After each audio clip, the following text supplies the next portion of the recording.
Real programmers don't use React. Baby dicks need AI for effect. Real programmers still code in C. Baby dicks can't get no P. Real programmers got Linux and Tux. Baby dicks need React and Rust. Real programmers don't need AI. Baby dicks can't get no thighs. Real programmers don't need to rewrite. Baby dicks try and it don't come out right. Real programmers got libraries. Baby dicks don't get no flurries. Real programmers got pull requests. Baby dicks, they can't get breast. Real programmers don't need CI. Baby dicks don't get no Ike. Real programmers don't need RPA. Baby dicks can't get no date. Real programmers don't use Slack. Baby dicks can't get no back. Real programmers use Fortran. Baby dicks are not real man. Real programmers still use Cobol. Baby dicks don't get no hole.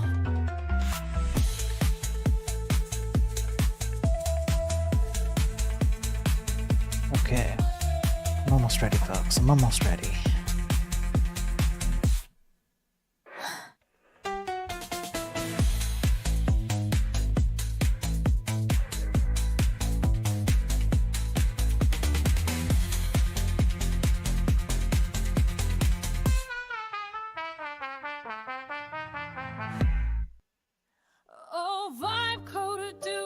Okay, I think I'm ready. Laughing Panda, good to see you on the Twitch side. Sup, Laughly, good to see you too. Welcome in. That's right, Vampire Frog. That's right, Vampire Frog. I am an old man yelling at clouds. You know,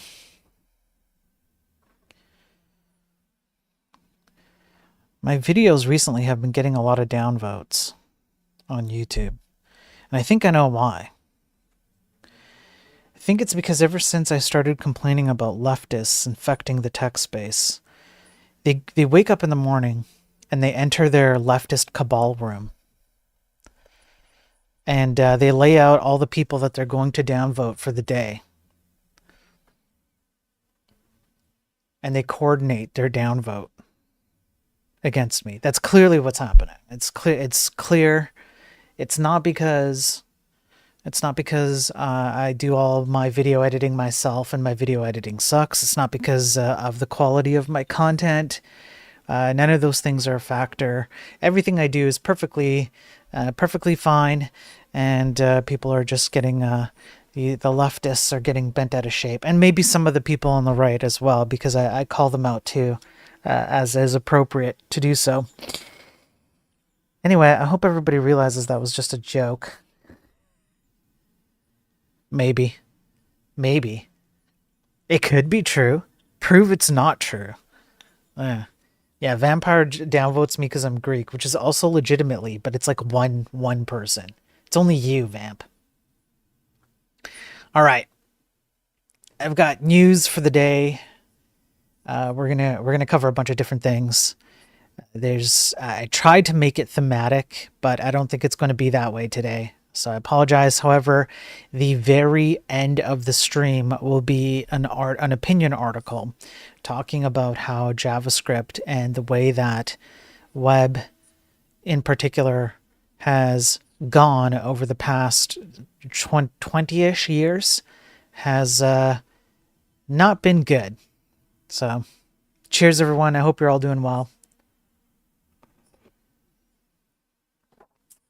Oh, that's good coffee. That's good coffee. Okay. Let's get started. One sec. Let me switch over to... I better do that. Make sure my stream thing is not going to do... Yeah, okay. And I can switch camera. Yeah, I can switch camera. All right. Let's get into it. Let's start with this one. Poison everywhere. No output from your MCP server is safe. Okay, what is this article?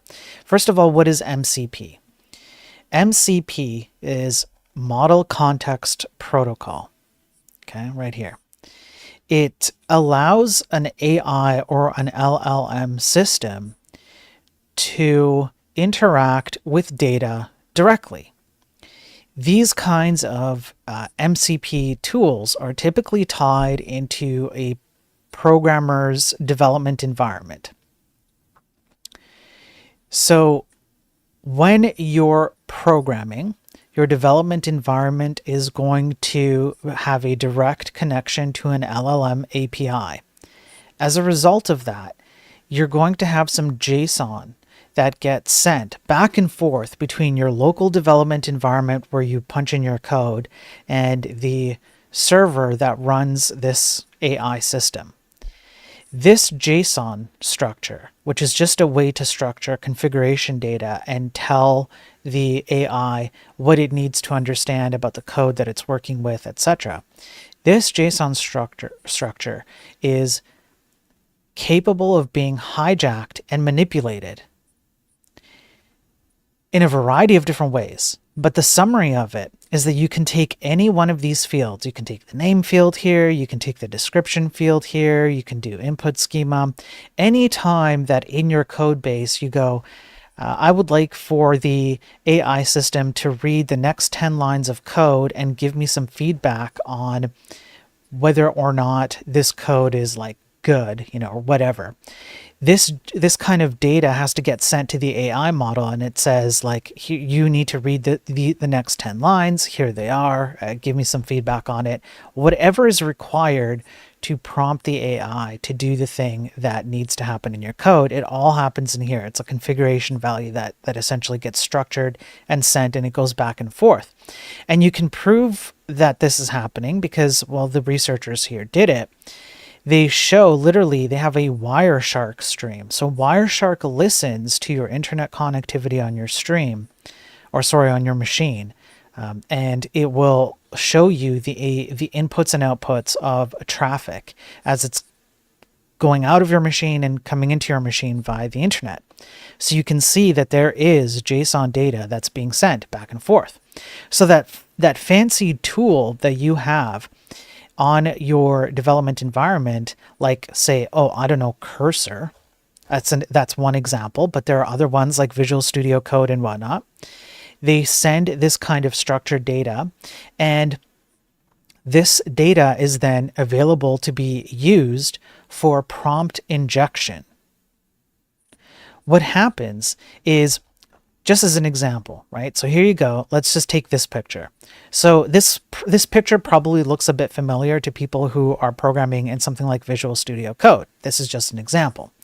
And you will start to manipulate code in your editor, and you might have some plugins. Let's say Visual Studio Code. You've added some plugins or some extensions to Visual Studio Code. One of them is one that ties into, Claude. Another one might be, maybe you're running in Cursor, which is essentially just Visual Studio Code anyways. It doesn't matter. You have 1 or 2 or 3 different types of plugins running to help you integrate AI into your code base or alongside your code base. And so you'd see something like this. Some of these plugins can be used. There isn't yet proof that they are used this way. I don't think this particular article presented proof that they have been used this way. What they did was they attempted to prove that it can be used this way. The tools will literally go and take, let's go back up to the top. Come on. Here we go. They will literally add instructions to the AI system directly into one of these fields. And you're going to not even realize that this is happening because you're not going to be watching the JSON data that comes in and out of your machine as you're coding. Who does that? Who sits there and watches all their network traffic all the time? You're not going to do that. So anybody can create a tool, including even somebody who is, say, internal. Like let's say you're in an organization with a bunch of other programmers. You're all using the same kind of tools, and one of those programmers happens to be a fake North Korean hacker who managed to to pass the interview process by deepfaking their profile, which is, I'm not even making that up. It sounds ridiculous, but this is happening. And they then poison these tools, these prompts, so that they can extract information out of your code base. Or it's not just code. You can use this exact same kind of model context protocol tool to extract data out of anything else it's plugged into. So if this MCP tool is plugged into, say, a bunch of PDFs that are internal documents, maybe it's a bunch of PowerPoint presentations, maybe it's a bunch of spreadsheets, whatever it is, and you're using it to read that data and provide you feedback, or whatever you're using it for. These things can be easily hijacked, and you wouldn't even know. And any one of those fields, it doesn't matter which one, could be the required field, it could be the description field, it could be any one of them, could have additional prompting text that tells the AI system to read more than it should, to ship data to an external server. So it can take data that it's reading and then just funnel it over to somebody's command and control center server, where they just get all of this information that they shouldn't otherwise have access to. All of these types of communications are absolutely, and they present some evidence on a few things that they tried to get the tools to be poisoned. It didn't take any effort at all. They literally just had to add some instructions to any one of the fields here. All of this stuff can be done under your nose, so to speak. You wouldn't know unless you're watching these tools, whatever it is. You could be using, I don't know, Cursor, Windsurf, OpenCode. It doesn't matter. These things can absolutely leak your information. They can leak secrets, they can leak keys, they can leak anything that they want. And you can see, for example, something like this, they can even be used to make internal calls within the system itself. So depending on where the MCP lives, you can actually hijack this LLM AI system and tell it to make tell it to take internal actions, like making external requests or whatever, that manipulate things or otherwise send information that should never be leaked outside of your own kind of environment. This is one of the things that people don't understand. It's one of many reasons why these AI systems have to be approached from a non-trusted starting point. You should never trust any AI system that you work with for anything. You have to start with the operational mode that it's going to leak all your data. Someone's going to have access to your data. It's never going to tell you the correct thing. It's always going to lie to you or just tell you whatever it thinks it needs to tell you in order to get you to have like a positive feedback. All of these things have to start with a non-trusted mindset.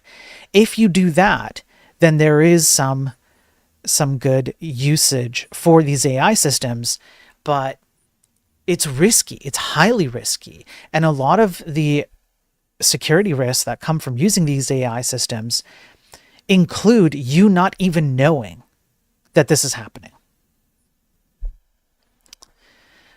What's up, One Allergen? Good to see you. What's up, Ray on YouTube? Why use this instead of a proxy? I don't know, Ray. I mean, there's all kinds of reasons why. One Allergen, could it possibly also just change the way embeddings are created so your app later can't find the data properly? Yeah. Yeah, wrecking your semantic search results in your final app. Yes. You can even have it so that if you wanted to, you could have instructions inside of this system essentially you poison the AI system, and the AI system will then make recommendations, suggested autocomplete recommendations. And those suggested autocomplete recommendations might hide some nefarious code. And when somebody's vibe coding and just pressing tab and enter all the time, They're just going to accept it, right? What is an alternative? Anurag on the YouTube side asks, the alternative is don't use these. Just don't use them. Anurag, you can go back on my YouTube live tab. I have 68 episodes now of the Daily Tech News Stream, and I present all kinds of scientific evidence and proof that using AI to supplement your code, to learn to code as an autocomplete system, not only is it bad for your code base, overwhelmingly, it has bad long-term consequences for your code, and it's also bad for your brain. And I mean that literally. I mean, it will literally atrophy your brain. So just don't use AI for code. That's my recommendation. Just, if you want to use it maybe as a rubber ducky, maybe to probe some ideas, maybe to ask a few questions to get a sense of a direction, that's not the most terrible thing in the world. That's okay. But if you're going to use it for anything beyond that, anything beyond just kind of an initial, like, let me just see, maybe kind of structure an idea or structure some questions I need to dig deeper into or whatever, anything beyond that is like, just walk away from AI at that point. That'd be my recommendation. At some point, there will be more usable offline models, and smart users will self-host a 3090. Yeah. Now, this one I didn't have planned to go over, but I thought it might be just kind of like a nice. Well, it's very interesting. Very interesting. How about that? So there is a website here. Hang on. Let me pull this up correctly. Here we go. There is a website where a list of legal cases that have been thrown out, monetarily penalized, or otherwise sanctioned because the lawyer, the firm, the whatever legal representation was involved in the case, used AI to submit court documents to judges. We've been through this before. I've brought this up before, including on Rob Noor's stream, Normal America with Rob Noor. I've brought this up before, and the amount of cases that are on here, it's 157 cases identified so far. Let me zoom in here. That's a lot. And you can see that some of these cases, 4 fabricated cases, were hallucinated as part of the submitted court documents. There was a misrepresentation of a precedent with a 1% of case value monetary fine. I hope that case value wasn't like, $100 million. There were fabricated citations, etc., etc. This is a very, very good tracker, let's say, of these kinds of issues. This is going to cause problems in the legal system because the more that this happens, the legal system is already inundated. It's already clogged up. The more that this happens, the more judges have to essentially question literally every little thing that comes their way when court documents are submitted. However, I did find something that was interesting in here that I hadn't really looked at before. Let me just see if I can find it. I think it's, Concord versus Anthropic. So if we open this guy up, and I went and read this a bit, and I might read a few more of these. It's very interesting. So this is a district court in the Northern District of California.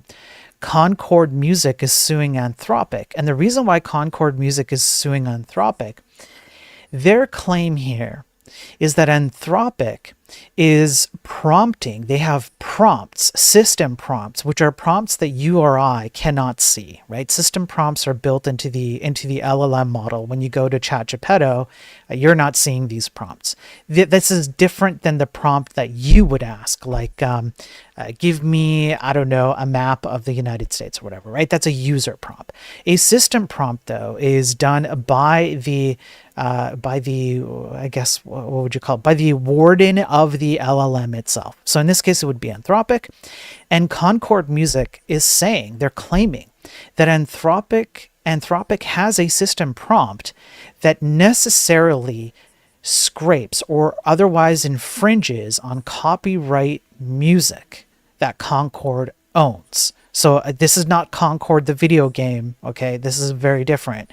This is Concord music, right? Now, they submit this court document, they start this trial, they throw this like these allegations on Anthropic, and they say, look, Anthropic, your AI system is using prompts that necessarily copyright infringe, and yet they used Claude to create this document. And so what happened in the document was fabricated attribution and title for an existing article. Part of the brief was struck. Court took it into account as a matter of expert credibility, which means this actually passed.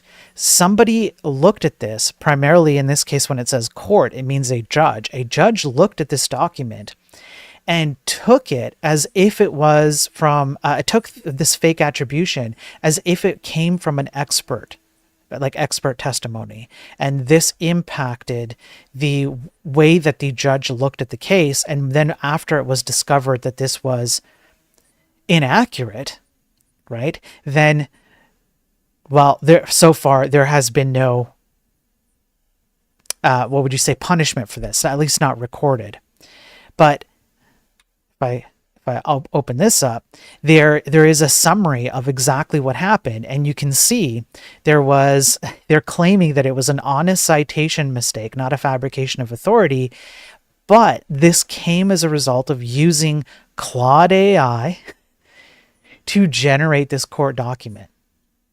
So it's just wild to me that this Concord Music Group hired lawyers to make a case against Anthropic's AI system and then ended up using Claude AI to submit those court documents and then got caught doing that. It's kind of like anti-copyright infringement. Like if it's hallucinated, it's anti, I don't know. It's a very weird state of things to be in when you're on the one hand suing an AI company and then on the other hand using AI to sue the AI company. It's very, very strange stuff. So I thought I'd bring that up. For those that don't know, you can play with system prompts if you self-host by using LM Studio. Yes, you can. Thank you for the lurk on Twitch, Rui. I appreciate it. All right. There has been a big piece of news that has been making the rounds today, and I had to go look into this. Apparently, 16 billion passwords were exposed in record-breaking data breach, opening access to Facebook, Google, Apple, and any other service imaginable. This is touted as a massive leak of data, and it comes from Cyber News. I have gone over this data set in previous Daily Tech news streams. I actually had to go hunt it down. And there were at least 2 episodes where I covered portions of this data leak. Here's what I think is happening and why I'm not going to cover this in full today. I'm going to let this cook for a while. This is why I don't jump on news items the day of. So for example, last week was the Google Cloud downtime. I didn't jump on it right away. Everybody just jumps on it and they just start, throwing opinions around and whatever. I like to let these things cook. I like to take some time. Yes, it puts me behind, which means this is kind of old news. But then by the time I get to it, I've done some reading and I can kind of have a better take on it, or at least present a more informed take to you guys. This reeks to me of a made-up article by Cyber News. If you open up the Cyber News website, which I use Cyber News all the time, but I have to check the sources. If you open up the Cyber News website, it immediately makes your fans go brr, like instantly. Websites like that give me the ick. And the reasons why websites like that give me the ick is because if I open the website and my fans go brr, I immediately think to myself, this website does not know how to make money, and they're willing to use up all the resources that I paid for, my hardware, my resources, for a single browser tab so that I can read some text. They're willing to do that to me so that they can try and make money that they otherwise cannot make because they don't know how to make a proper website that's worth it for people to jump onto. As a result of that, I have an immediate distrust of websites like this. And this article is very distrustful to me. I think what happened here, okay, again, I'm going to let this cook. I think what happened here is that these researchers who claimed this 16 billion passwords, all they did was they took a bunch of previously leaked passwords, some of which I've covered before, and they put them together in a big database. Now, it could be that maybe the researchers didn't do it. Maybe it's that some other people did it. Some other nefarious actors took a bunch of previous leaks and just put it in one big database, and the researchers stumbled upon it. And then they're like, oh my God, this is like such a large data leak. Either way, I do not actually think that this is new leakage. I think this is existing leakage packaged up. And these guys didn't do their due diligence, and they didn't go and look at the actual like content, like where the source, where did these things come from? They do go over the content. If you, maybe it's not this one, maybe it's the other article. Let me pull the other one up because somebody went over this. No, the 16 billion credentials leak is not a new data breach. Here we go. And so they go over some of the information that was found inside of this supposed brand new 16 billion, whatever leak. And some of this stuff has been seen before. So I'm just going to leave it there. I'm not going to talk anymore about this. I'm going to let this cook. Okay. I just wanted to let you guys know that even if it's not a new data leak, this is probably still a good reminder for you to go change your passwords. You should be doing it like monthly, ideally every month. You should be changing as many of your important passwords as you can think of doing. And I'm not kidding. It has to be monthly. Monthly is even too long of a time span, in my personal opinion. Based on all the news I cover all the time, a month might even be too long of a time span. But who's going to remember, or who's going to put in the effort to do it like weekly, right? That's crazy. But monthly for sure. I would highly recommend you do that. And this kind of stuff happens all the time. And unfortunately, the tech industry is so broken that we don't pay attention to these things. And that means your data is out there. My data is out there. What's up, Josh, on YouTube? Good to see you. How you doing? What's up, AH? Good to see you, man. Hope you're doing well, AH. It's been a hot minute since I've seen you. How's your Wi-Fi doing? Computer fans, I thought we were going burr. Luxury of semi-contacts. Yeah. All right. In some related cybersecurity news, all right, we're going to move on to the stuff that I tend to cover, even though it's delayed. So last week, it's sad, all the degens in my chat, okay, all you degenerate scumbags who love Victoria's Secret for degenerate reasons. Not for the comfort of the clothes, although that might also be a secondary degenerate reason, but primarily for other degenerate reasons, okay? Victoria's Secret was hacked, and they suffered some downtime, they suffered some issues, and as a result, they are taking a hit. So this article... One allergen, speaking of degens, heard you from Andrew. I appreciate that, man. Yeah, Andrew gave me quite the shout out. That was a pretty insane shout out. I was not expecting that. But I appreciate you being here, One Allergen. You're among friends, because I appreciate that Andrew helped me to formulate a lot of these arguments and opinions, and I've been working hard behind the scenes building up all the evidence for all the stuff I talk about. That was quite the shout out, and a lot of people have come recently from Andrew and Rob and all that, so I appreciate it. All right, so you degenerate scumbags, okay, unfortunately Victoria's Secret now has to take a $10 million income hit from the cybersecurity breach. Now here's the thing, the data that was, let's say, extracted out of Victoria's Secret is not necessarily the thing I want to point to here. The thing I want to point to is, imagine that this was not Victoria's Secret. Imagine that this was not a multi-million, maybe maybe close to what, multi-billion potentially. I'm not even sure. I should have checked. Imagine a multi-million-dollar company having to take a $10 million hit, but now I imagine a not multi-million dollar company having to take a hit like this. And then the next article that I have is exactly the kind of thing that I'm talking about here. What people don't seem to understand in the tech industry is that security, performance, efficiency of code not only makes you money because people are more willing to pay for better products, but it also saves you money.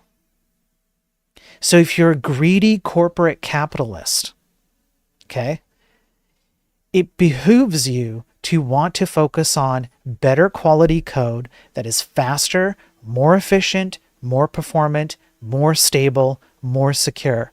And that might mean that you have to take longer to get that code out the door, whether it's for a website or your internal services or a desktop product or whatever it is.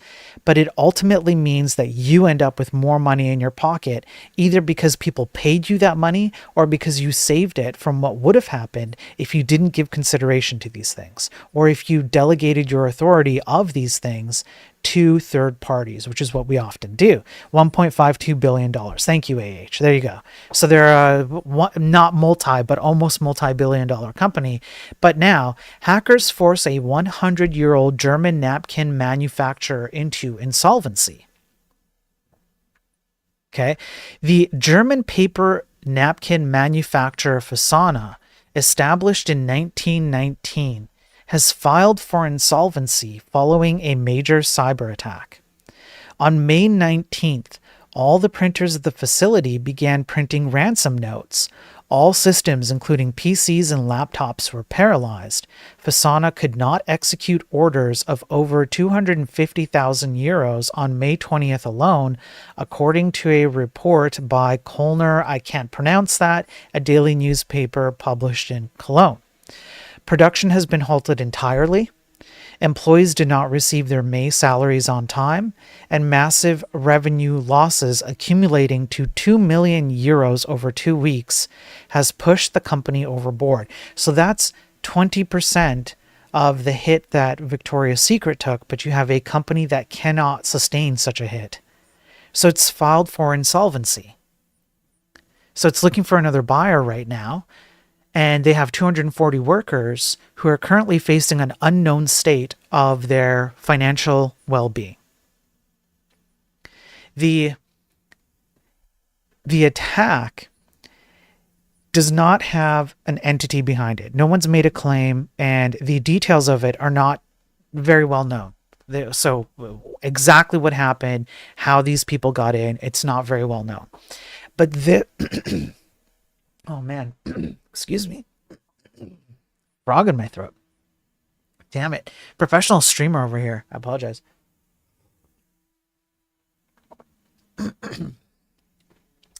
So what happens here is that these kinds of issues, if you want to make money in this industry, the way that we're doing it now is pretty much ass backwards. We're focused on exactly the wrong things. We're focused on people's feelings, developer experience. We're focused on outcomes as the end all be all, and any means justifies the outcomes. We're focused on nothing but short-term monetary rewards. We don't think about monetary rewards as a long-term thing. And we make assumptions about people's machines like I said, actually, I think I said it. I paid for my machine. It's my hardware. I paid for it. I paid for my laptop. I paid for my desktop. You paid for it. That's your money you parted with.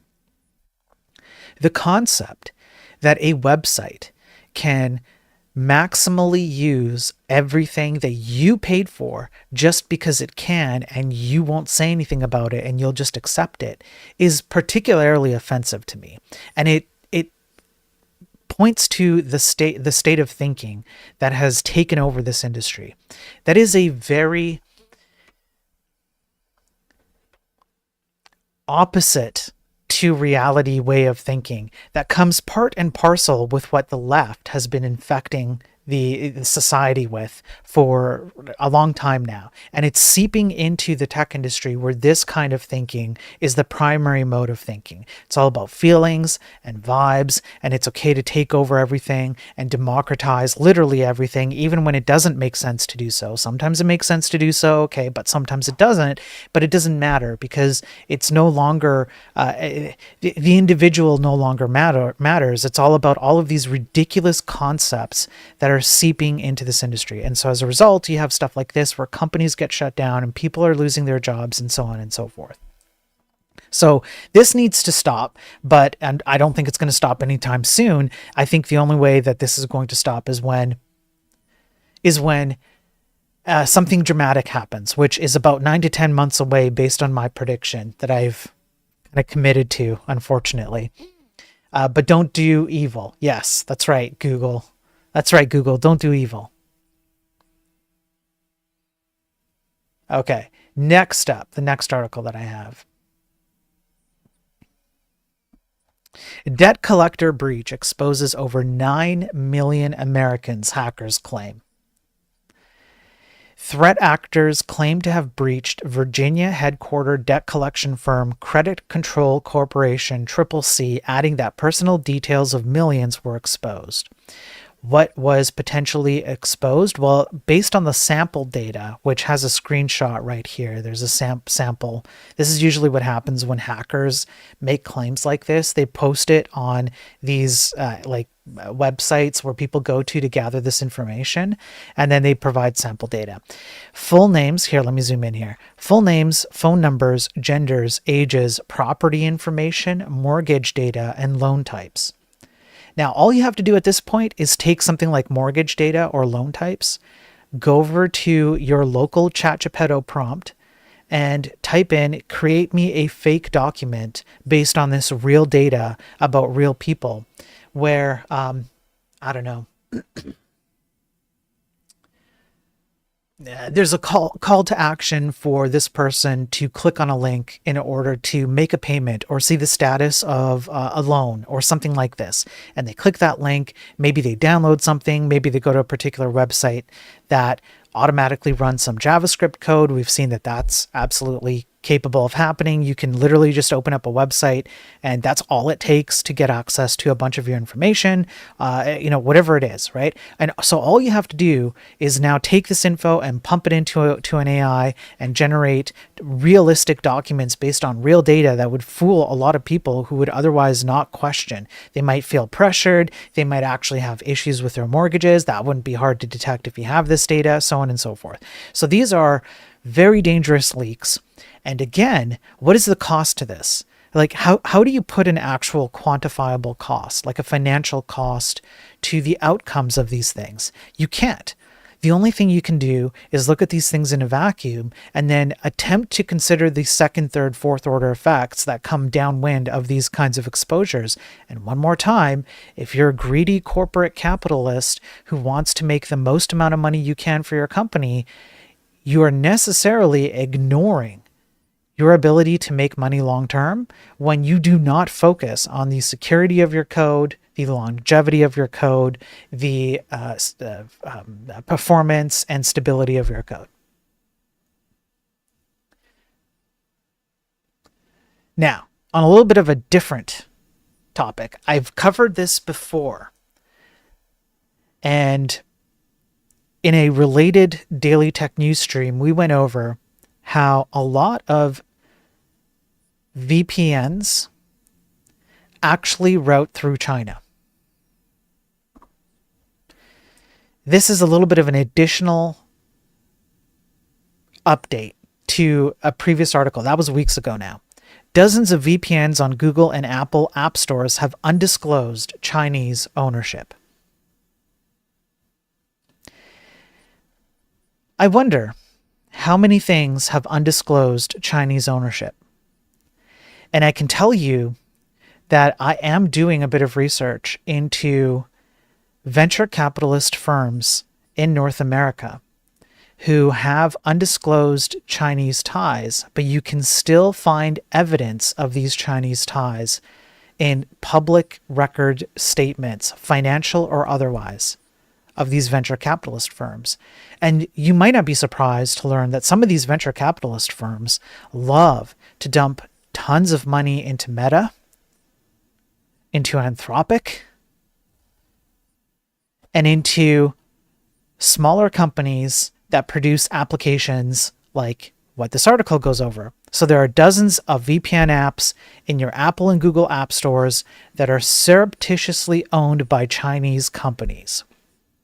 Despite previous reports identifying these apps, only a few were removed, and more than 20 of the top 100 free VPNs in the US Apple App Store in 2024 showed evidence of Chinese ownership. Now, there is a distinction here. I want to try and be fair. There's a distinction between correlation, right, and causation, right? So you want to look at what is proof versus what is evidence. Evidence is not proof. Evidence can lead to proof. It can lead to conclusions, but evidence in and of itself is not one-to-one proof, right? So is there proof? Proof is hard to come by. Is there a lot of evidence? Is there smoke?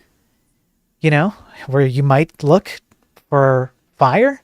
Yes, absolutely there is. And I don't think it's hard for any of us, as long as you're not naive, I don't think it's hard for any of us to imagine that China absolutely operates this way, especially when you look at how China operates with regards to hardware.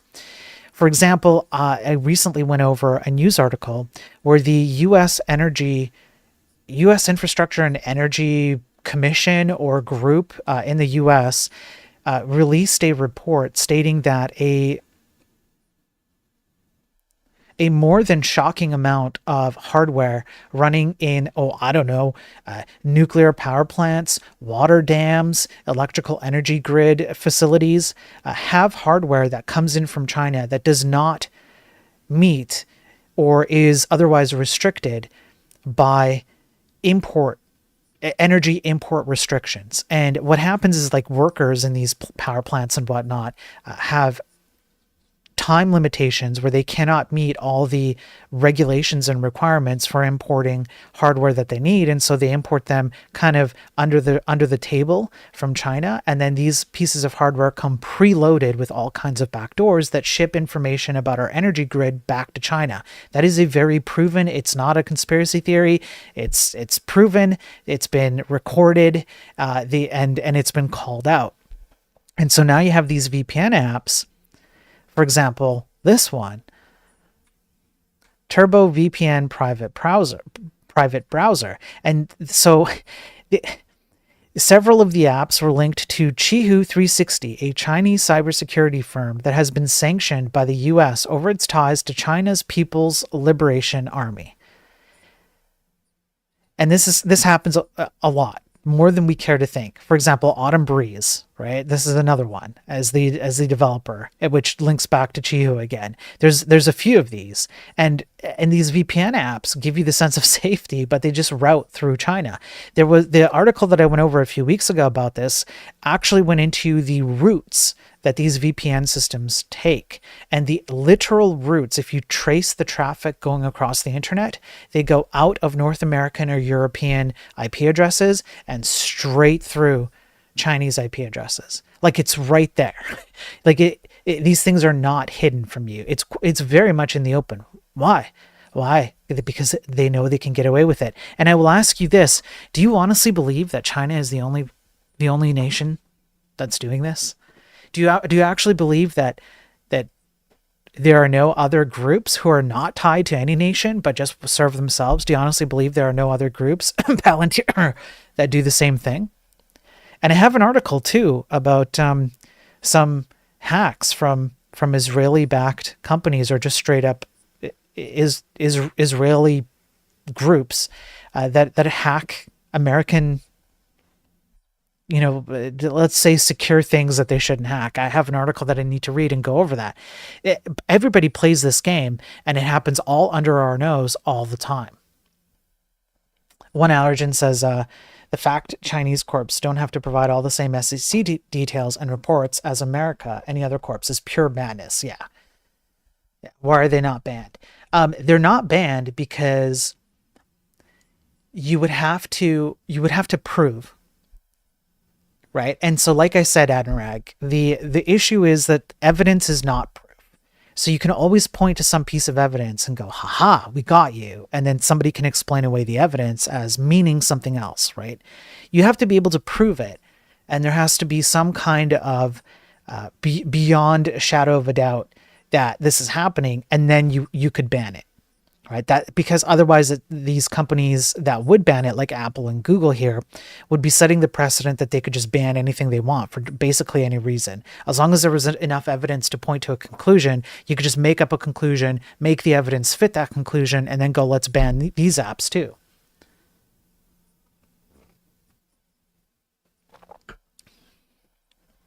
All right.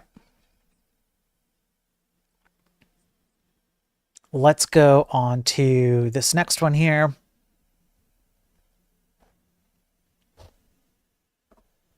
Greedy cyber criminal defrauds U.S. companies in email compromise scheme. Now, this person got caught, which is good news.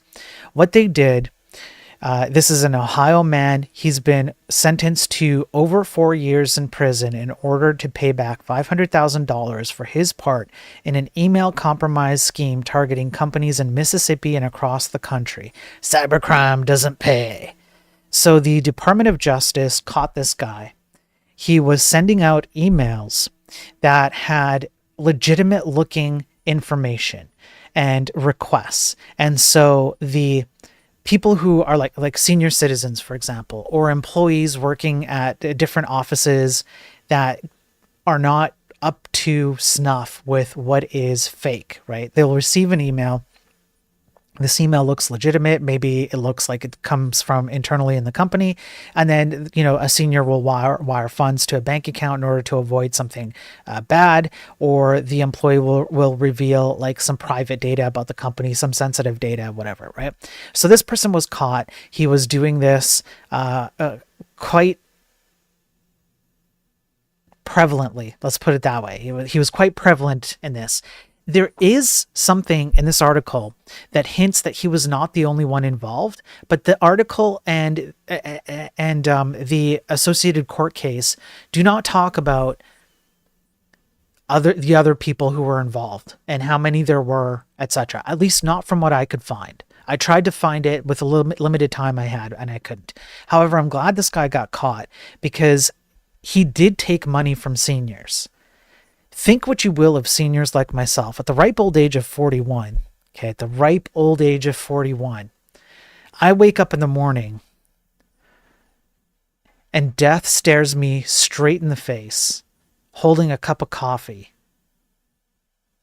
And with great effort, I ask death, is today the day? And death is like, I don't know, but you should probably enjoy this coffee. And now imagine that some bloke from Ohio sends me an email and I don't realize that it's not a legitimate email. And the email says something like, your bank account has been hacked. Click here. Pay us $500 so we can get your stuff back, your money back. And I click on it and death is laughing at me. But now imagine that it's your grandparents.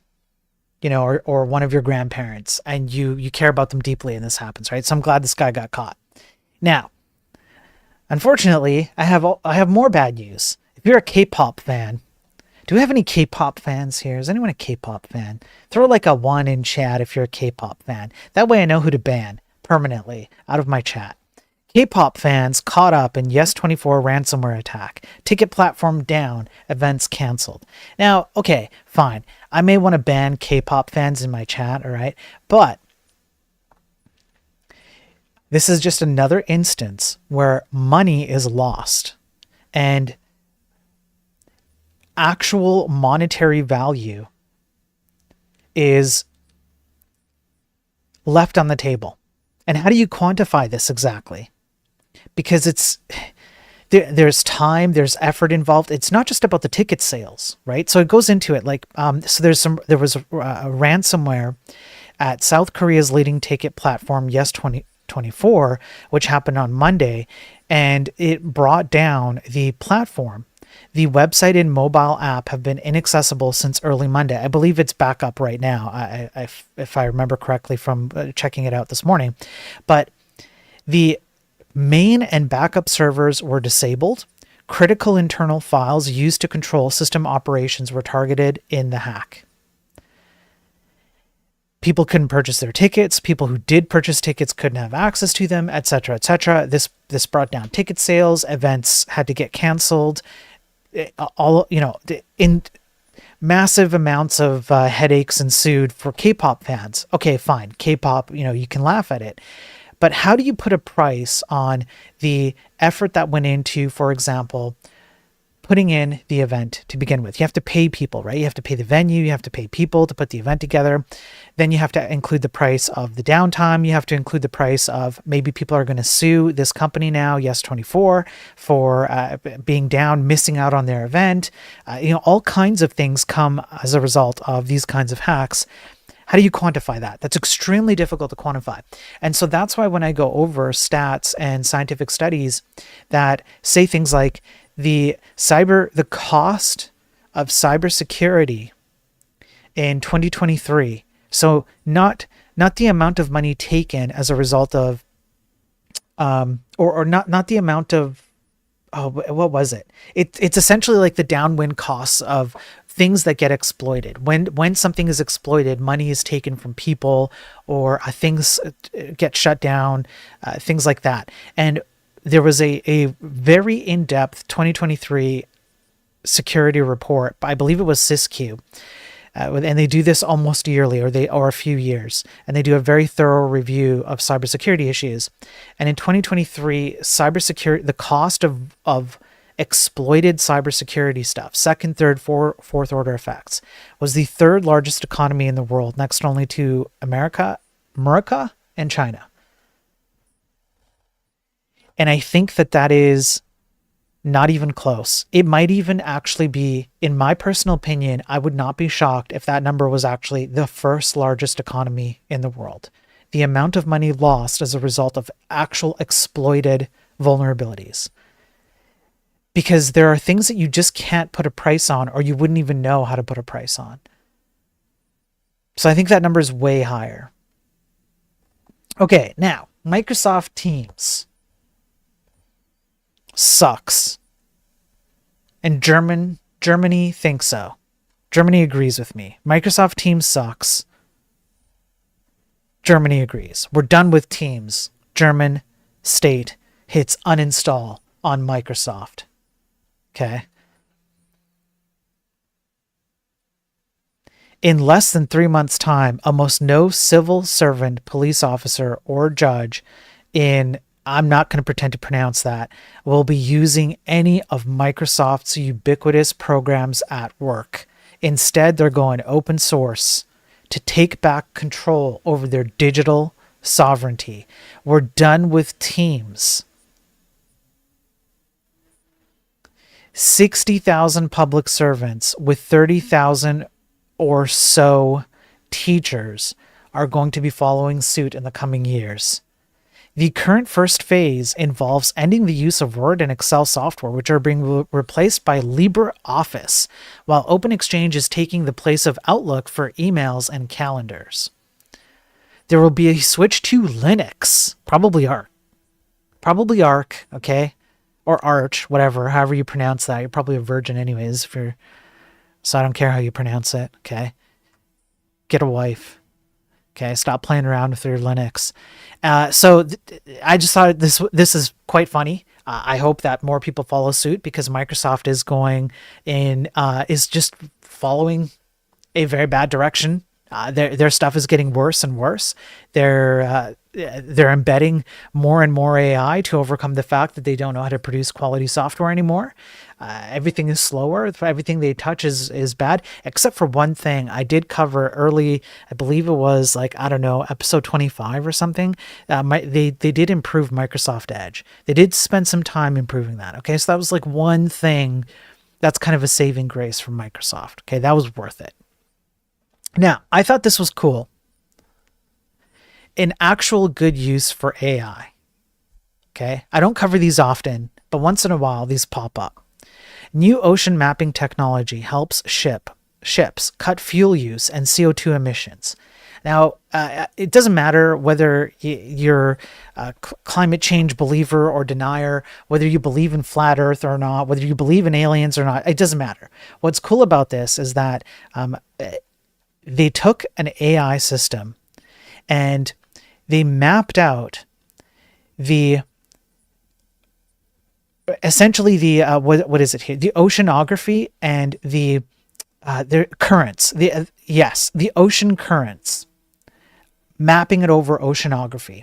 And what they tried to do was get the AI system to determine an efficient route for ships to take, where the ocean currents help move the ship along to its destination easier, so that the ship had to use less power, less fuel, etc. to get to its destination. This made an improvement. I don't think they went over exactly how much of an improvement it made. They don't cover exactly how much of an improvement they made, but they have noted that there is an improvement. That's what they're saying. There's some ambiguous improvement that they haven't stated. I think this is a good use case for AI. This is one of those things where I'm okay with this use case. This is a good way to make things more efficient, right? In terms of getting ships from point A to point B. Now, why do I think this? Well, I have a very, very vested interest in this, and the reason why, it's because it's cargo ships. And I rely on cargo ships to transport all the soy tears that I order from Amazon from stupid programmers who rely on nothing but their feelings and vibes to make their way through this industry. So I have a vested interest in this. Okay, I need those soy tiers, those soy programmer tiers. So I hope that it comes cheaper and more efficiently to my doorstep. Okay, a couple more and then we'll get to the JavaScript article here. Ransomware scum and villainy disrupted utility services with simple help attacks. Good news, the vendor patched the flaw in January. Bad news, not everyone got the memo. So what the hell is this? There is a utility billing software for customers of utility providers. And it got hacked with ransomware, which in some cases brought the services down, in other cases leaked data. There is a patched version, but not all of the utility providers got the updated patch, and as a result of that, exploits ensued. They got sensitive data, they encrypted victims' files, so utility providers' files, then they ask for a ransom to decrypt them, and then these utility providers can't operate, much like the German napkin manufacturer company and or the K-pop, right? And it shuts it right down. And so you can, again, this is another one of those instances where how do you put a quantifiable number on the cost of these kinds of exploits? It's really difficult to, because there are people who might not have access to the utilities they need, might not have access to the information they need to pay their bills or things like this, right? So again, it's just another one in the bucket. And then the last one before the main article. Sup, Lightspeed, good to see you. Bros just tried the Tinder PWA. Their sliders don't work. Built in frickin' React. Yeah. Yeah, Lightspeed. Yes, React. The most largest egregious cancer to the entire tech industry. We're about to go into that. This one. AI tools collect and store data about you from all your devices. Here's how to be aware of what you're revealing. It's not that hard to prove that this is true. If you were here a few days ago, then you saw the coverage of the Meta AI app, where private prompts to Meta AI were showing up on the public feed. You didn't even have to be logged in to see it. And so people were asking some very personal questions and having mental breakdowns, very private stuff that was on a public feed. And it exposed how much access to your internal, like even your internal feelings, like your state of mind, your psychological well-being or lack thereof, how deeply ingrained this information is into these AI systems. And in particular, because people tend to be more open with a machine than they might be with other fellow humans. And then of course you're going to have people who are running these AI companies who have access to all of that data about you. What are you feeling? Do you hate Trump or love Trump? How do you feel about Biden? How do you feel about, I don't know, wokeism? How do you feel about whatever, like take your pick, right? Anything. It doesn't matter. And they have access to all of this information, all of this data. Thank you, One Allergen, for the 100 bits. I just heard that ding. Yeah. Now, there's some interesting things in this article. We're just going to cover this briefly, and then we'll get to the JavaScript sucks one. For example, one thing I didn't know. I'm gonna pop this open. I'm gonna zoom nice and tight so it's in your eyeballs, and then I'm gonna read out what One Allergen is saying. There is the lame ass excuse too, where Corp says, "Oh well, customers didn't upgrade like we said, but if they are late renewing, a whole sales team would be swarming them on the phone." Yes, right. It's completely ass backwards, the decisions that are being made in the tech industry. It's totally backwards. So yeah, you're reading this right. I'm just going to take a sip of my coffee, and I'll allow you all to soak in this title. Just soak it all in. Soak this in. Deeply inject it into your brain sockets.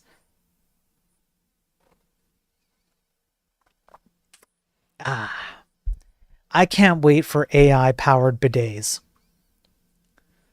I cannot wait for AI-powered bidets. So what is this? Well, so essentially what they're doing is they're using AI to pick up on your teeth brushing habits through sensors. And then they're going to maximize the battery usage as you brush your teeth. And I'm not kidding.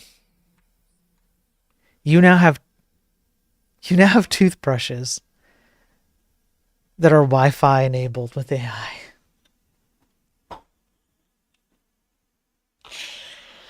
I can't anymore. I can't do it anymore. I can't. Does anyone have a farm? I can't do this anymore. This is getting depressing. So this is just one of many ways that these AI systems have access to your personal data across all your devices, right? And okay, so let's go down a little bit. How do these tools collect data? Every response and prompt that a user enters is recorded, stored, and analyzed. And OpenAI Anthropic recently disclosed that they are now legally required to indefinitely store all the prompts that you submit. Okay. OpenAI's privacy policy informs users that we may use content you provide us to improve our services, for example, to train the models that power ChatGPT. Even though OpenAI allows you to opt out of content use for model training, it still collects and retains your personal data. Although some companies promise, pinky swear, trust me, bro, that they anonymize this data. Do they? I want you to put on the hat. I don't have it within reach. I want you to put on the hat where you're the worst version of yourself. You don't care about anything at all except your own, I don't know, whatever you want to call it, just your own hedonism, okay? Whatever makes you happy the most. Would you anonymize the data? There are predictive AI models, which continuously gather data as you scroll through photos, as you hit the like, as you post. This is the algorithm stuff that's been around for forever, which I absolutely hate. I think it's very bad for society. But please like and subscribe and hit the repost and the reshare button, because it's the only way that I currently have to expand this message to more people, more eyeballs who hopefully come on and are persuaded by the information and are informed and can make better decisions, or can persuade others around them to make better decisions. So please hit the like and subscribe and all that. And if you would like to tip, just type in !tip, and you can tip up there, and I use it to pay for, well, basically my bills, because I do all this for free. So yeah, thank you for that. But having said that, it's still bad. These things are still bad. I don't like them. I don't like the algorithm games and all that. But now it's powered even more. These algorithms that existed before are now powered by AI, which are watching everything you do, how you interact with everything, and then you have tracking across websites. So you literally will have something like, if you've seen an advertisement on a website, the likelihood that it comes from Google is very, very high. Google has an advertising platform. A lot of people use it. It makes Google billions of dollars a year. What happens is that many, many websites use Google to present advertisements on many, many websites. As a result, you now have a way to fingerprint or track individual users. Because if you have a single source of truth, in this case, Google Ads, then you can see you can track a person at one entry point, like one website where a Google ad was displayed, fingerprint them, so to speak, their digital fingerprint, and then track that digital fingerprint across all the other websites that the user goes through as those Google ads pop up on the other websites. So you're not even safe from tracking, even if you're like, mostly anonymized, or you just don't really interact with anything. If you're getting hit with ads, which requires no interaction from you aside from just opening the website, you can be tracked and fingerprinted, your likes and dislikes, how much time you spent on particular websites or topics or whatever it is. All of this stuff is tracked for you through these advertising platforms, and then sold, packaged, shared, etc. And then they get fed back into AI systems that just further continue to take you down this, data rabbit hole where they learn more and more about you. Now, Palantir comes up. I am not prepared to talk about Palantir. Okay? But I am doing research on Palantir. They are involved in some shady stuff over many, many years. And I'm trying to gather up as much information as I can before I talk about it. But there is definitely some questionable stuff going on here. Okay?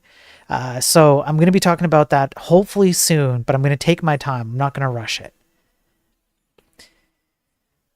In any case, the last article that I have, JavaScript ruined everything. So this is now we're moving into an opinion article, and sometimes I include these in the Daily Tech news stream.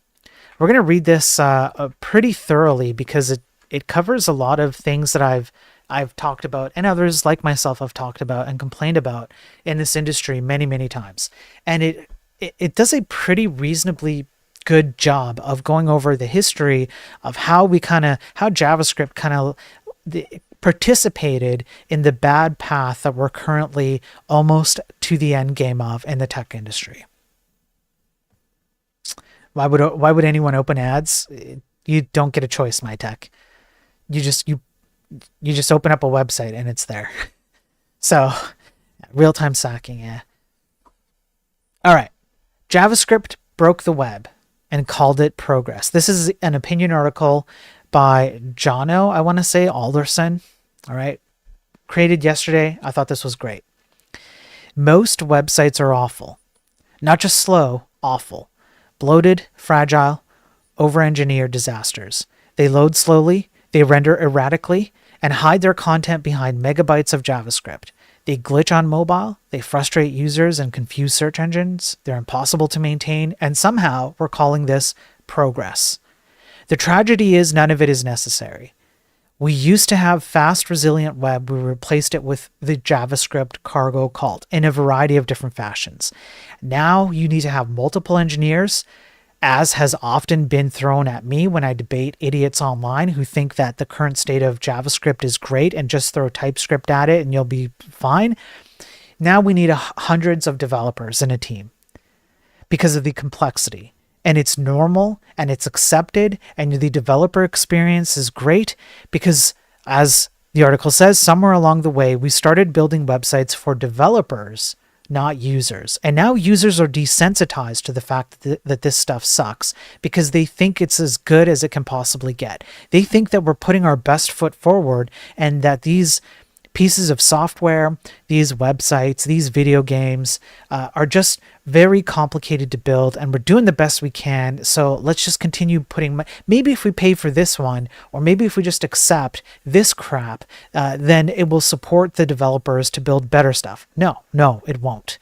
The reason why it's crap is because the developers started internalizing all of these kind of primarily leftist ideologies by focusing on their feelings. Around 2010, something shifted. The iPhone was ascendant. Native apps were sleek, fast, and fluid. Angular, the first mainstream JavaScript framework for the web, had just emerged. And suddenly, every CMO started saying the same thing in website briefs: can we make it feel like an app? Developers, armed with new frameworks and good intentions, said yes. JavaScript could, in theory, do seamless transitions and slick UI, so we built towards that promise, or we tried to. But that's not what we got. Instead, we got an arms race of complexity. We started solving simple problems like navigation or layout with tools built for full-blown applications. At the same time, JavaScript stopped being just a front-end language. With the rise of Node, it moved server-side. And now we have that with React as well. And now we have React Native, which essentially is just the infiltration of this idiotic mindset into your mobile applications, your native applications, your desktop applications. You now have React Native built into your Windows machine. I'm not kidding. If you hit the Windows key, if you're running Windows, that pop-up menu has some React Native elements in it. Apple has been doing this as well in some of their system settings. Those are React elements as well. So this absolutely dog shit paradigm, primarily fed by leftist minds, okay, not entirely, but primarily, or at the very least that kind of ideology. Maybe these people aren't leftists, but it comes from that. It's the exact same playbook. It's infected the tech industry, and now it's proliferating everywhere, and it's causing these things to become absolute crap. So then what happens is you have people who just want to load an article, but instead you have an entire complex engineering system. So you don't have a focus on content, you don't have a focus on speed, you don't have a focus on interoperability, you don't have a focus on discoverability, you just have it on code, or rather how you get to the code. The further that we went down this road, the more the stack drifted from the fundamentals. Semantic HTML, optional. Server-side rendering, rebuilt from scratch. Accessibility, maybe if there's time. Performance, who cares when you can save costs by putting loading burdens onto the user's device instead of your server, which I find to be quite offensive. Again, because I've said this before, this premise is we have a right to the hardware you paid for, and we're going to use it as maximally as we would like, simply by loading up a website. So then the web becomes something that you have to compile before you can publish it. Not because the users wanted or needed this, but because developers wanted it to feel modern. The cult of developer experience. Gee, I've only been talking about this for over a year. Developer experience is not user experience. It's not performance, and it's not outcomes. It's how the developers feel as they create code. And it feels kind of cool when you can type in a bunch of terminal commands and you can kind of look like that hacker that you see on TV shows and movies, and then you have this entire infrastructure built up, and then you can kind of walk away from that and go, oh man, that was tough. Like all this complexity, like look at all the complex stuff I have to do to generate this website or this piece of software or whatever it is. But good developer experience doesn't guarantee good UX. In fact, it's often the opposite, because the more comfortable we make things for developers, the more abstraction we add, and every abstraction creates distance between the thing being built and the people it's for. And not just that, but every abstraction we add also creates distance between the developer knowing why that abstraction exists in the first place and knowing how to work without that abstraction, which means that we've neutered programmers in favor of feelings so that they don't even understand the underlying fundamental principles of what they're doing. And instead, it's a trust the expert system where you import third-party packages or you delegate your responsibilities to other companies, and then you don't have to worry about it. You don't even have to know how it works. You just wash your hands of it. You just pip install, composer install, npm install, use React, whatever the case might be. And these things are just absconded away from you. And you no longer have the ability to understand what HTML is as a React developer. And by the way, there are React developers who do not know what HTML is. Thank you for the follow, Mixturka. I appreciate it just now on the Twitch side. One allergen says, yeah, enjoy life when your developer walks away and your biz can't run without an expert deep into extremely nuanced crap like this. Yes. Yeah. Now we have component libraries generating button markup. We have page metadata managed in JavaScript functions. We have image loading strategies buried in config files. Everything's optimized for devs and hostile to everyone else. This isn't accidental. It's cultural. I 100% agree. It's cultural. This is what happens when primarily leftist ideology, but also some right-wing ideology as well, takes hold of the industry. We've created an industry where complexity is celebrated, where cleverness is rewarded, where engineering sophistication is valued more than clarity, usability, or commercial effectiveness. It's easier to win an argument by citing server-side rendering compatibility issues than it is to ask, why are we using React for a blog? And just so that you know, this is apparently peak. This is the framework, okay? The paradigm upon which you're going to build the best possible websites, the most complex websites you can possibly build. This is peak paradigm, peak framework for front-end web development, okay? So I'm just going to show you this. I bet you they haven't fixed it. I love showing this. I bet you it's still going to do the exact same thing. Let's go down like this. Okay, we're going to go like that. And I want you to pay attention. Hopefully it shows up okay. Let me go like this. Down here, okay? Down here. Yep. All I'm doing is hovering over the links. And I can keep doing this all day. And you can see the requests are just continual. You can see that the kilobytes transferred just gets bigger and bigger and bigger. What's up, Moisey? Good to see you on the YouTube side. Thanks for popping in, man. And I can just sit here and do this all day. This is supposed to be pinnacle front-end paradigm. And this should be one of the simplest things to be able to avoid. And apparently these guys can't get it right on their own blog, on their own flagship website for their own framework. Still going. Still going. You could just do this all day. I could do this up here too.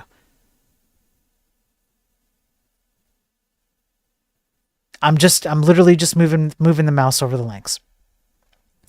So we keep optimizing the wrong things because it feels good, because it's fun, because it looks modern, and because nobody stops us.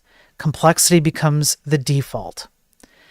So at this point, we don't just tolerate complexity, we expect it. We assume that every site needs a build step, a bundler, a hydration strategy, a routing layer, an API layer, a design system, and some clever cache and validation logic. We build in microservices, host on edge networks, and deploy pipelines to ship a basic content. It doesn't matter if you're publishing a blog post or an e-commerce site, the stack is the same: heavy, abstract, engineered, to the edge of usefulness, and nobody fully understands it. And you know that nobody fully understands it because if you have a deployment pipeline and you have somebody who's a systems administrator or DevOps or something like this who manages the deployment pipeline, and you ask them, do you know everything that's going into your deployment pipeline? Do you know all the packages, all the third-party systems, all the licenses, all of it? Of course they're going to say no. It would be absolutely impossible to understand even like a 40 megabyte node modules folder. Who's actually going to do the full audit on that to fully understand what goes on in there? And that's your bare minimum entry to a lot of these kinds of third-party systems all packaged up together to get something deployed to prod. Nobody truly understands what's going on under the hood here because the complexity is so through the roof, it's practically hopeless for someone to understand. Not the marketers, not the SEOs, not even the developers who built it 6 months ago. Every new tool brings new abstractions, new syntax, new mental models, making a simple tweak to a headline, a meta tag, or a layout becomes a 3-step deployment process. It's madness. I agree. We've rebuilt the web like an air traffic control system just to serve a few kilobytes of text, or in some cases, an endless amount of kilobytes. Talk about intersectionality. Well, I'll be talking about intersectionality. I'm going to be getting into some DEI stuff on tech. I'm building up the articles. I'm going to be covering them soon. Yeah, we're going to get into it. So essentially what you're doing is you're taking away meritocracy at this point. Meritocracy no longer matters. Complexity trumps meritocracy. Democratization via AI trumps meritocracy. And when you have that, it necessarily means that you neuter the ability for individual programmers to actually understand what's going on under the hood of the things that they're doing. And I'm going to start bringing in the DEI woke leftist stuff because that's primarily what's caused this. So I'm going to be covering some DEI articles probably starting next week on some of these streams. It gets really, really insane, some of the stuff I've read and I've been holding on to for a long time. But we're going to start doing deep dives into this because this mentality not only affects people who are aware that it exists, but it also affects a lot of programmers who are not aware that it exists, but they're fully bought and sold into it. And you get this crap. Okay, you get this crap. Just an endless amount of like, what the hell, right? The worst part, most of this complexity exists just to retrofit things we used to get by default. Routing, metadata, caching, templating, layout. What's up, Ross? Good to see you on the Twitch side. We're not innovating. We're rebuilding broken versions of tools the web already gave us and doing it badly. The stack is rebuilding itself in its own image. Fast forward to today. Ironically, after years of chasing abstraction and complexity, the JavaScript ecosystem is now scrambling to reintroduce the things we lost. Server-side rendering? Back in fashion. Routing? Carefully managed. URL structures, metadata, even HTML output, all being rebuilt one plugin at a time.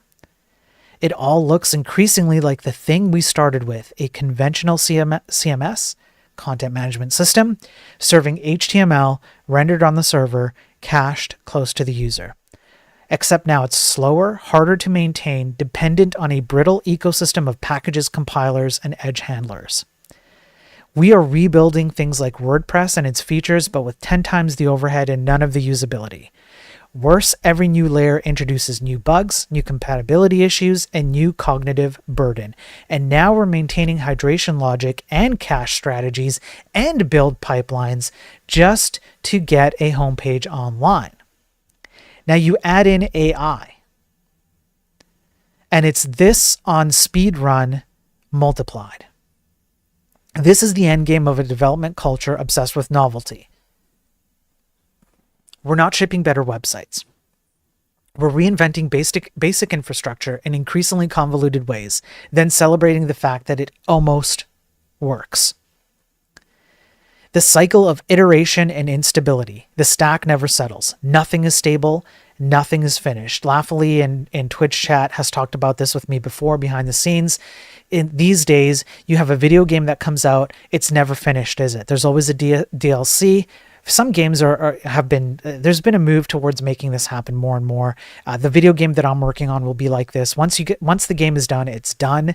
If you pay a certain amount of money that I haven't determined yet, I will literally 3D print a USB quote unquote cartridge for you. I'll hand 3D print it for you. I have a 3D printer behind me, and I'll do it so that it's yours. You own that thing. It's yours and it's done. Okay. Every sprint, every roadmap, every quarter brings a new initiative. Migrate to the latest framework, adopt the new bundler, refactor the routing layer, replace the CMS integration, rebuild the cache. It never ends. It rarely helps. Most of this churn isn't solving real user problems. It's solving the problems created by the last round of architecture decisions. You're always kicking the can down the road. We're just trying to stay afloat. Everything slows down while everything's trying to fix itself. Marketing campaigns get delayed because the component library isn't flexible enough. A/B tests get scrapped because the analytics layer isn't compatible with a hydration strategy. I've actually experienced this myself working on e-commerce websites. Content updates wait days for a build. Basic SEO tweaks get buried in the backlog. Meanwhile, users still can't load the page. This is what happens when complexity becomes the product. We don't optimize for outcomes anymore. We optimize the optimization layer, and then we do it again and again and again. One allergen on Twitch says, I blame O'Reilly for hyping the latest BS starting with Ruby and feeding off the training books. Ever since they're old now. Yes. Tutorial hell, I blame a lot of tech influencers. Like, I think Theo in particular is particularly egregious, T3 Theo.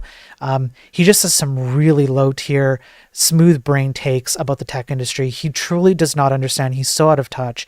Primogen is another one who I just don't give a shit anymore. I'm just going to call him out. He has a lot of idiotic takes too. Mind you, to be fair, sometimes he has some very good takes as well. But influencers like that are not helping. Instead, what they're doing is they're also being bought into these things. And for example, I think Prime has basically sold his soul to AI. He's shilling AI. Even I think a video he did today, he's shilling AI. And people are all buying it for feelings and entertainment. That's what's happening. And so it's not just like, it's tutorial hell, it's influencers, it's colleagues, managers, executives. There's definitely some corporatism that plays into this. There's all kinds of stuff, and you can't just lay the blame at the feet of at one group of individuals, right? It's a multifaceted thing, and that's why I do what I do, because the problem is that you have to essentially persuade many different people in many different capacities in the tech industry that a change needs to happen. Creating website templates was probably a bad idea. Probably. So we read that. Collateral damage to marketers and users. So this complexity doesn't just frustrate devs, it locks everyone else out. Marketers can't update copy or run experiments without raising tickets. They can't preview content, test layouts, or launch pages. Every change has to go through developers, pipelines, approvals, and rebuilds. SEOs are stuck trying to diagnose rendering issues they can't control. Pages load empty, or late, or not at all. Crawl traps appear. Metadata disappears. Structured data gets bundled into a JavaScript object and forgotten. Content strategists and editors are left editing JSON blobs, markdown files, or headless CMS forms that have no connection to the thing the user actually sees. Every basic QA is a mess. Does the page show the right headline? Does the canonical tag resolve correctly? You won't know until you've deployed it. Maybe. And users, they're stuck at loading spinners, tapping broken buttons, waiting for the back button to unbreak itself, watching text reflow as the layout shuffles into place during load time. This is not the future of the web. It's a slow motion disaster. We've made websites harder to publish, harder to find, harder to use, harder to maintain, all in the name of modern development. Add AI. You'd love my suggestion on an e-commerce platform. The best one that I can think of, and it's not even that good, Shopify.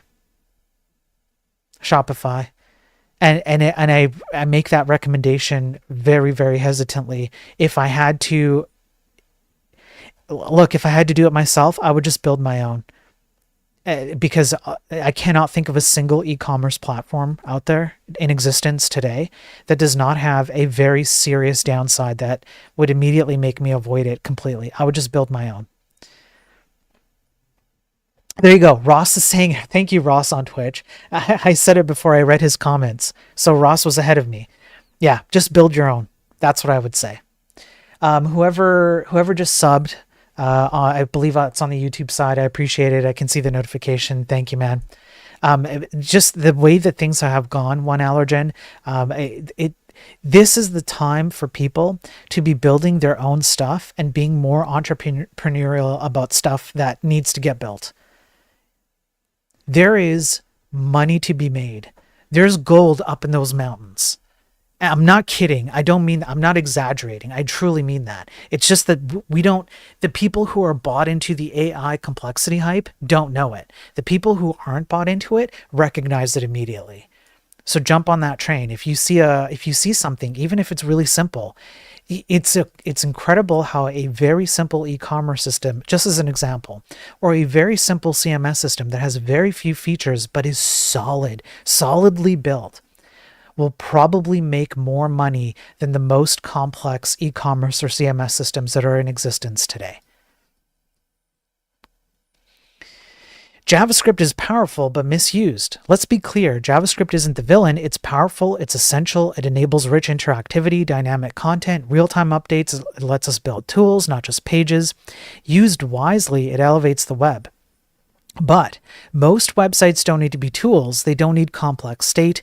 They don't need real-time data or dynamic routing. They're not apps. They're brochures, catalogs, portfolios, articles. And for those use cases, the modern JS stack is complete overkill. Even e-commerce sites with product options, variation pickers, add to cart functionality, and modal overlays don't need full frameworks. They can be built with minimal, lean, well-targeted JavaScript, no client-side routing, no hydration, no component trees. A few lines of well-written vanilla JavaScript or even jQuery can handle 95% of what most websites actually need: faster, simpler, more accessibly. Modern CSS alone can now handle many of the tasks we used to need JavaScript for, like toggles, modals, and even carousels, reducing the need for scripting altogether. And I did a video, which is up on my YouTube, called Don't Do Tailwind, Not Even Once. Go watch that video. And I'm going to be doing a series of videos like that. It's going to be Don't Do React, Not Even Once. Don't do TypeScript, Not Even Once. Don't do Rust, Not Even Once. I'm going to be doing an entire series of that. And making the case for why these things, just generally speaking, end up causing more harm to the industry than good. Ross says, I did that for B2B customers. Not that hard. You have full control. Yeah. Yeah, Delaney, right? Yeah, Chaz. Yeah, this Chaz over here says JS is misused. Delaney knows all about it. D-Star and TS5. I mean, I have fought you before, and I'll continue to fight you. But the problem with you, Delaney, is that you actually want to try and do good things. So it's difficult to fight you. Whereas I fought other people who are staunchly in the TypeScript is nothing but good camp and no evidence to back it up. None. Just vibes. Yeah. I'm going to be talking about DataStar next week. There's some interesting things that have been happening online. Okay. So some sites do generally have client-side state needs, login states, currency selectors, regional availability, but they can often be handled more cleanly and performantly with server-side logic or simple async JavaScript in AJAX. We don't need a full reactive runtime to show a logged-in button or switch from USD to Euro, and you definitely don't need this. And by the way, it's still going. We now have 50.4 megabytes in resources, and it's still going. Okay, is this really what we need for the flagship React blog site to document React itself?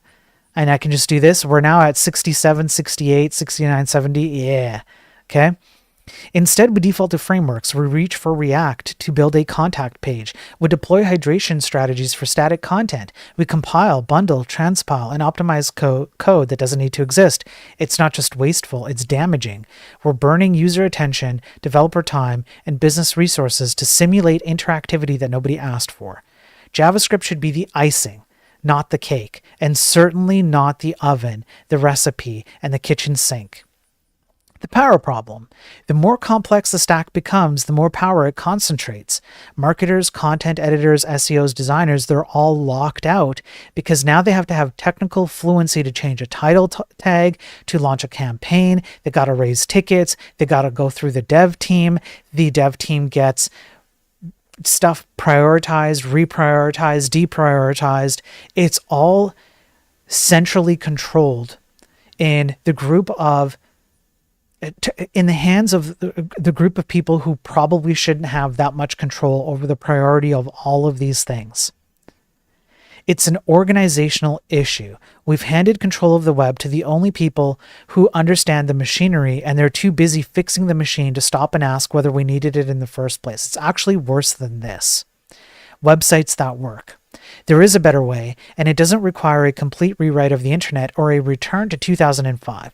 We don't need to abandon CMSs. We don't need to ban JavaScript. We just need to stop treating every website like a software product. Most sites need to load fast, be easy to navigate, show up in search, and let users do simple things. Read, click, scroll, buy. That's it. And we have the tools to do that. Server-rendered HTML, semantic markup, clean URLs, lightweight templates, edge caching, sensible use of JavaScript where it adds real value. And I will take a minute to shout out Datastar, because as much as I might have agreements about particular things in Datastar, since Delaney is here, he's making me think of it. Datastar, at the very least, Datastar, bare minimum, okay, even if I take the most extreme stance of my position, what Delaney and his team are doing with Datastar is exactly what I hoped more people in this industry would do, and almost none are. Even though Delaney might be using things that I might argue against, he's using them in trying to get to the most maximally performant output possible. And he's got a front-end framework. It's not really a front-end framework. Like, it's not even like that. You can't even compare it to React. It's almost now incomparable to HTMX, honestly. But he's got something that does crazy things like what was it, the check mark one. Anyway, I won't go into it too far because I've kind of gone over it before, and I want to bring it up again in more detail next week. Come back next week, I'll cover this in more detail. But it's absolutely insane, the performance that you get out of this, because that's what he focused on. Check boxes. There we go. The check boxes one. Okay, I want to shout this out because I want to see more people doing this, even though I have disagreements about the way that it's done. It's an $8 VPS server, and you have 1 billion checkboxes. Literally any one of you in chat right now can go on this website, and you can click on any one of these checkboxes, and it's instantly synced to everybody else.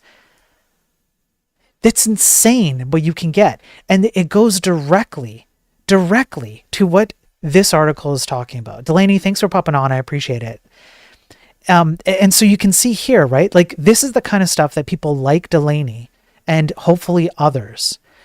I wish more. Like Ross, I know, agrees with this. I know several others in chat agree with this. We have everything we need to build small, performant things. 10 KB in comparison to the stuff that you have access to today in terms of, let's call it frameworks, for lack of a currently better term. 10 KB is peanuts to get a massively performant server-side run website that does 1 billion checkboxes, and I can just do, colors, all that stuff. It's insane what you can get with very little. You take a very small portion of what currently exists, and you just focus on getting it right.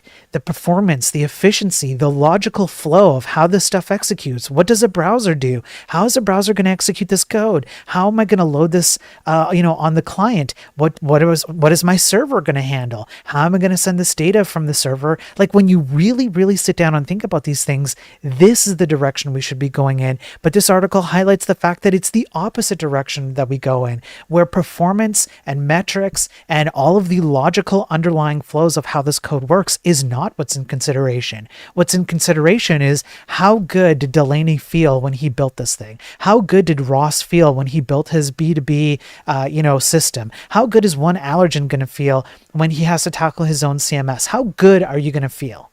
That's what's going on here. And that is very much a societal mind virus that it has infected this industry. This could be WordPress, this could be Eleventy, this could be a custom setup. The point isn't the tool, it's the mindset.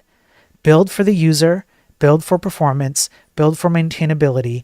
Think about the logical flow of your code, think about the security of your code, and you can achieve absolutely bonkers stuff with very, very little.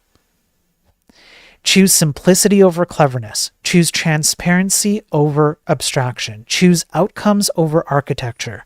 We can still have modern workflows. We can still version control content. We can still preview, collaborate, deploy, iterate. We can have all of these things. We have all the tools. The foundation has to be the web, not an app, not a shell, not a simulation. It's about going backwards. It's about stopping the free fall. If you want to reclaim the web, you ask these questions to push back. You watch streams like mine. You support streams. If you would like to reclaim the web, if you would like to reclaim video games, if you would like to reclaim websites, software, desktop software and mobile apps, if you would like to reclaim performance and efficiency and security, like, subscribe, repost, reshare, help me out, tip. Okay, there's you can just type in !tip if you want to financially support me. Help me out so that I can continue making these arguments, and logically with information, etc. There is a way to do it. What it really requires is not actually that you support me, although it does help me to make these arguments to more people and call other people stupid, because I do think that this industry has also been captured by people who are too nice to say not so nice things. There's a lot of tone policing that happens, which is also something that the left likes to do.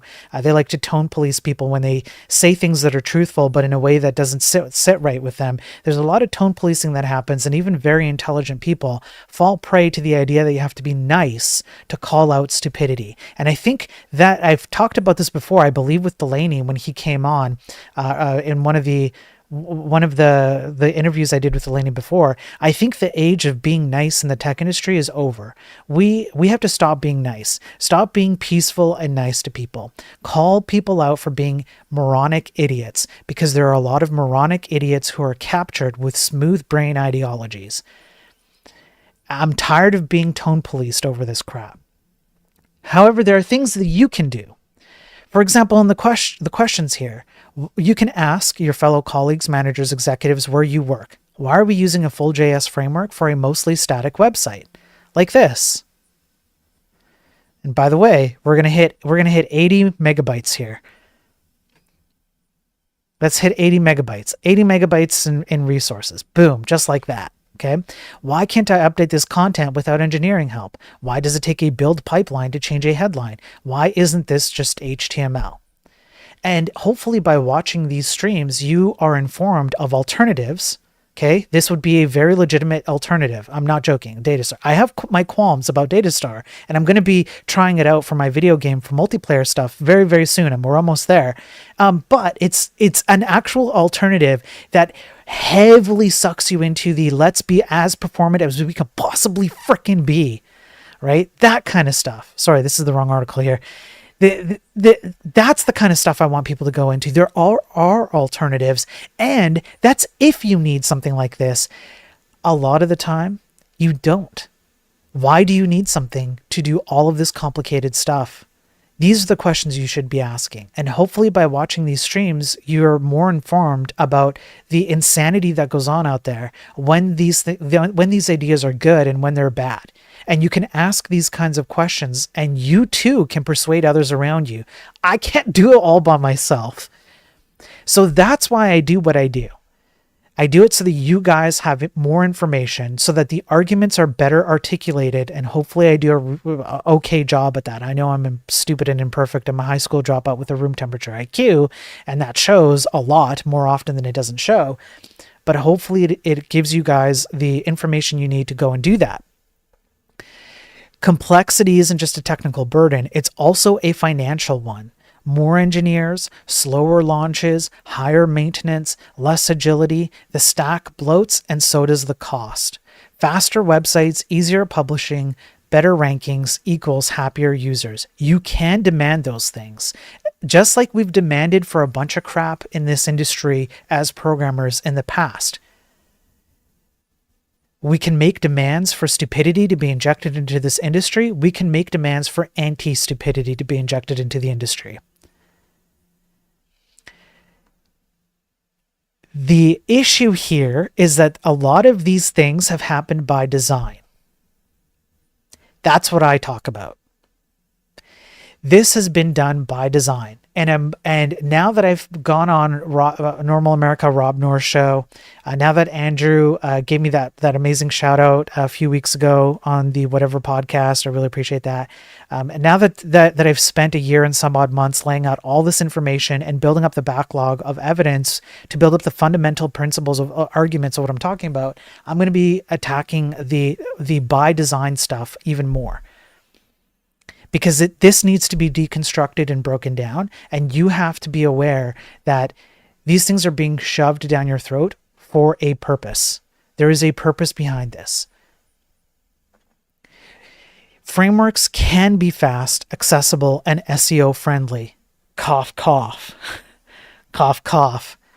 As opposed to, let's hit 90. Let's go to 90.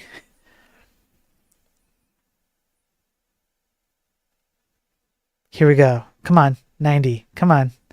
There we go, 90. Most developers don't know what they don't know. They rely on default configurations and magic middleware that silently break the basics. The result? Broken back buttons, image bloat, inaccessible markups, URLs that don't behave like URLs, metadata that disappears, content you can't copy, buttons you can't keyboard to, modals that trap you, scroll positions that reset for no reason, headlines that shift mid-read, analytics that don't match reality, preview environments that lie, and pages that load eventually, and this. Let's hit 100.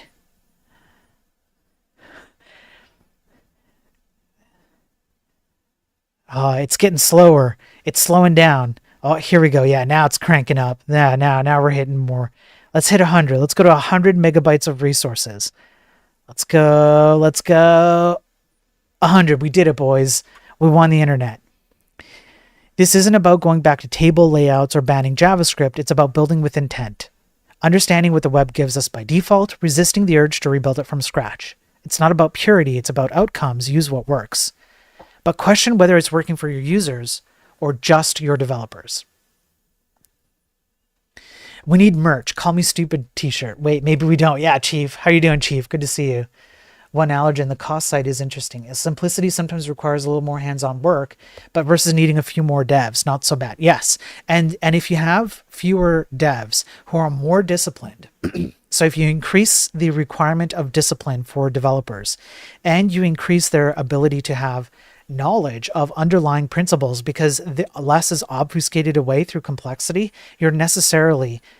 it's my argument that it's a logical entailment that those kinds of developers are going to outproduce more developers who have to deal with more complexity and who understand less of the underlying things going on under the hood because of that complexity, and who lack discipline because everything is kind of configured away for them.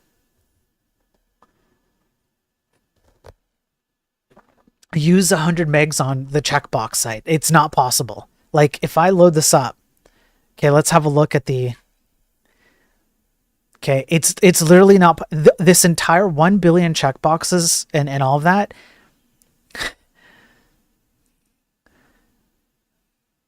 Oh, hang on. Uh-oh, Delaney. Make sure to use the KB transfer number. But if we do a direct comparison, 84.7, right?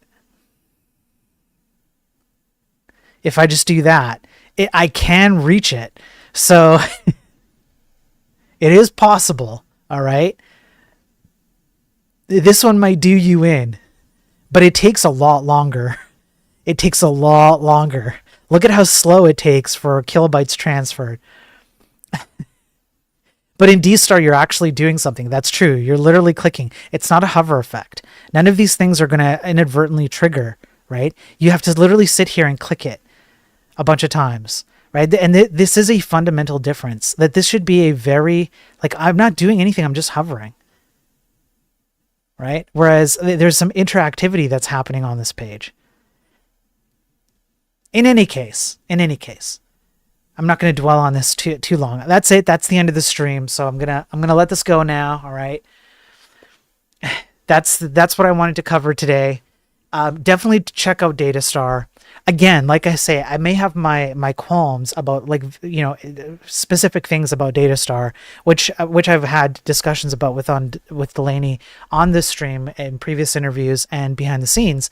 But I still promote Datastar because at least Delaney is trying to do the right thing, and he's heavily focused on backing up claims, which more people should do. I would be completely okay with React existing if there was a focus on the right things with React. And it's not. React wasn't made to be a performant, efficient, stable, secure thing. React was made for developer experience, for feelings and vibes, with no logical arguments about why it should exist. None. Just anecdotal, like, experiences about, like, oh, well, we needed to do this thing, and so we just, you know, we built this framework, and now it should exist anywhere because insert some non-logical reasons here. It's like, it's just assertions. That's all it is. Anyways, I could go on this rant for a long time. I'm going to shut up now. That's the end of the stream. Okay. So tune in next week. I'll be back either Monday or Tuesday. I'm not sure exactly which days. Probably Monday. I might not stream on Tuesday. I might not be able to stream on Tuesday. It might be out of my hands. But definitely I will be back on Monday. I think that makes sense. Yeah, I'll be back on Monday to do another Daily Tech News stream. I might be back later tonight, maybe, or this weekend to do a video game stream, because now that we have a lot of the victory condition stuff on the video game sorted out, that we're gonna work on some of the UI, and then that'll get us to a place where we can start integrating multiplayer. If you don't know what that is, just go back on my YouTube live, and I've got like an indie video game code thing with the last few episodes on there. I'm using C, compiling to WebAssembly, running it entirely on the browser, no third-party libraries, vanilla HTML, no Canvas, no WebGL, no WebGPU, no hardware acceleration, just div elements, vanilla JavaScript, vanilla CSS, and everything is single file. And I'm doing it on purpose to demonstrate that these things can be done. You can build an entire game using the most ridiculous, head-scratching setup that goes contrary to all the normalized ways of dealing with websites today, and you can do quite a bit with that. So it's a fun thing I do to kind of like walk the walk and not just sit here and rant. I appreciate bring back bullying to the workplace. Yeah, Ross, I agree. Bring back bullying. Yes, we need a bit more gatekeeping, and we need more bullying, and I don't care for tone policers anymore. They can go suck a potato. I don't care. The days of being nice to your fellow programmers is long gone. We're headed to a bad place, and I'm not going to be nice to programmers, in lieu of something that we could possibly avoid. I just don't care anymore. I don't care about your feelings, honestly. I do. Like, I care that you're like safe and healthy and blah blah blah blah blah. But when it comes to this topic, I do not care how you feel. I'm going to tell you you're an idiot. Because you probably are. If people might feel excluded, yeah, Delaney, you aren't fighting, you're getting better. Yeah, seeing what really works. That's the ultimate goal. Yeah. But people get too hurt too easily. They get offended really easily because they're a bunch of snowflakes. And instead of taking criticism about the state of the industry as, hey, maybe we can do it better, they take it personally because they're soy snowflakes. That's what this woke mind virus society has created over the years. Covered all that on Rob's stream, by the way. Okay, that's it for me. I'll see you guys on Monday. Have a good weekend. In case I don't get a chance to stream, I'm pretty sure I will on the video game stuff. I just don't know exactly when. But just in case I don't see you guys, or you guys don't come back for the video game stream, have a great weekend. Stay safe out there. Come back on Monday. This stuff's going to get a bit spicier. I'm going to have more people coming in and attacking me and arguing with me. It's going to be fun. And yeah, what else can I say? Go bully people online. Support me. Hit the like, hit subscribe, repost, share. That's the stuff that's going to help expand the reach and get this message out there. Thank you for all the support so far. You guys are all awesome. I really appreciate it. Peace.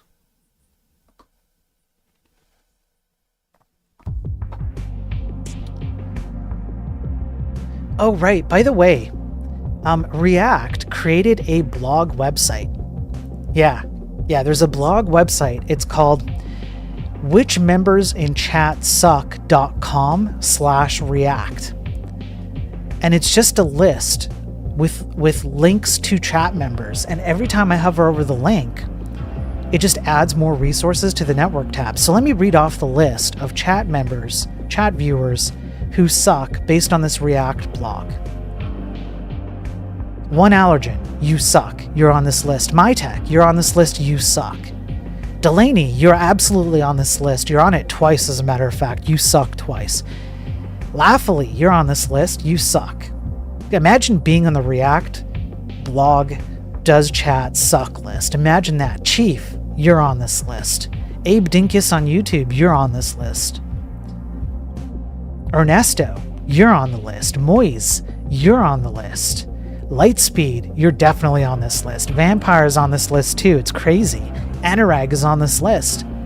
Josh on YouTube is on this list. Ray on YouTube is also on this list. Laughing Panda is on this list. All of you suck. Every one of you in chat suck. Okay, enjoy your sucky weekend and come back on Monday so I can tell you all one more time how much you suck. Imagine being on a React list of chat members.